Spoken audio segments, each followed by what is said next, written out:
everyone. Sorry about that last video getting cut off at the end, but I think you get the general idea in terms of dog aggression and some of the ways to address it. Yeah, you get that fly. While we're here, I thought I'd do a video on dog parks. It's a really controversial subject. I have pretty strong opinions about dog parks. There's a lot of really good things and there's a lot of really bad things, and I'm gonna just touch on a few topics around dog parks and how to approach them and how to introduce your dog to them. So let's start off with the good stuff. First of all, they're a fenced-in area. This one's really pretty. You can see it's got mature trees. It's right on the waterfront, downtown Toronto. There's a squirrel. There's Shiloh. Squirrel. Shiloh. So yeah, they're really good places to take your dog off leash.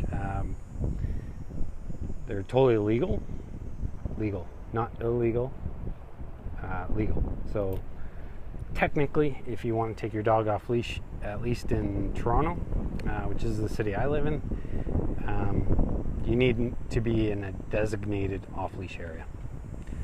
Another really good thing about off-leash parks, not the scenery, but okay, is it's full of smells. So many dogs go there that it's like it's a great place for your dog to go and sniff around. It's like watching HBO for your dog. There's so many good smells. It's a great social place, so if you want to meet other dog owners, you know, you have your dogs playing off leash and stuff like that, and you can meet other like-minded people.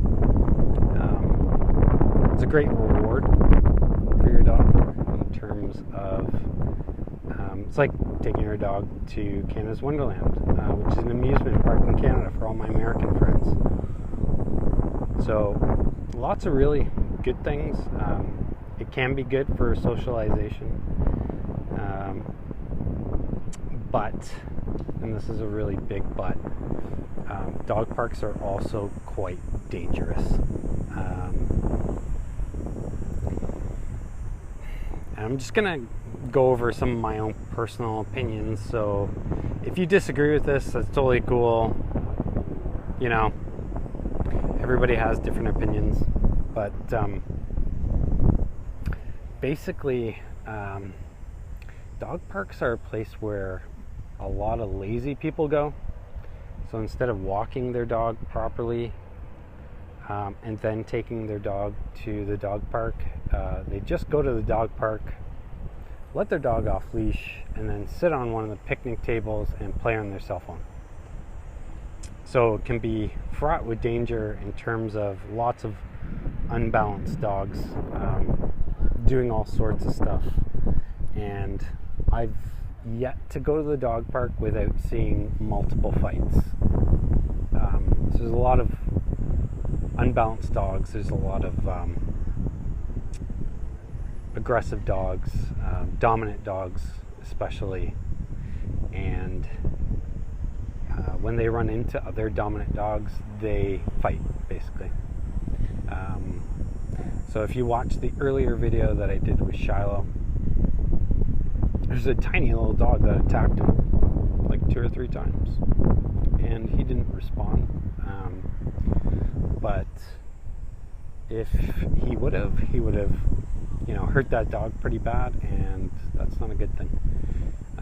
So it's mostly irresponsible owners that I have an issue with the dog park, and a lot of overly excited dogs who are pent up, don't get walked, and then they go to the dog park and they basically go berserk.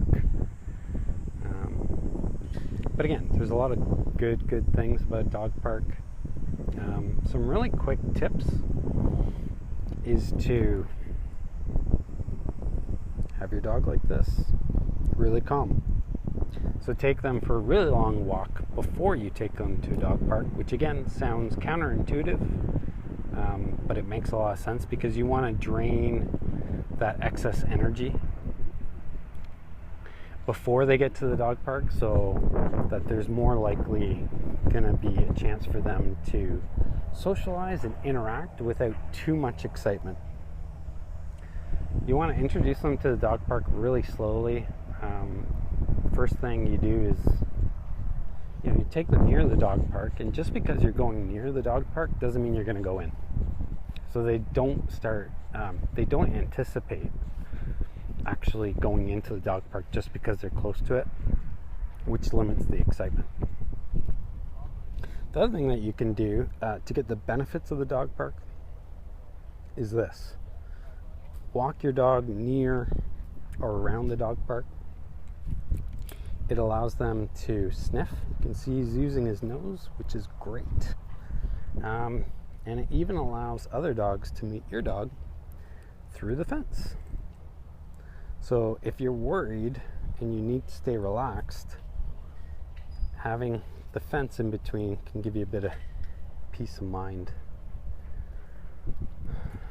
And then the last tip is just to walk your dog on leash in the dog park, even though it's an off-leash area. And that way you can control the interactions and just introduce them to the environment slowly instead of all at once. Even in the dog park, your dog needs to be able to respond to you. They need to be able to understand that even though they're off leash, don't worry, that's not a gunshot, that's just the airport. They set off some explosives to get rid of the birds sometimes. So yeah, your dog needs to be able to understand that even though he's off leash or she's off leash, that you're still in the leadership position and that it's not a license to do whatever they want. It is the highest level of distraction your dog will face. So even if your dog normally listens to you, in a dog park, there's so much going on. The volume is all the way up to 11. So the chances that your dog is going to respond to you are much less in an environment that's that exciting and that full of distraction. So work up to it, ease into it, understand what your dog is doing, keep abreast of what other people's dogs are doing, be prepared to step in if necessary, and don't just rely on it as an excuse not to walk your dogs. So is that it, Charlotte? We're going to say goodbye? Okay. Can you sit?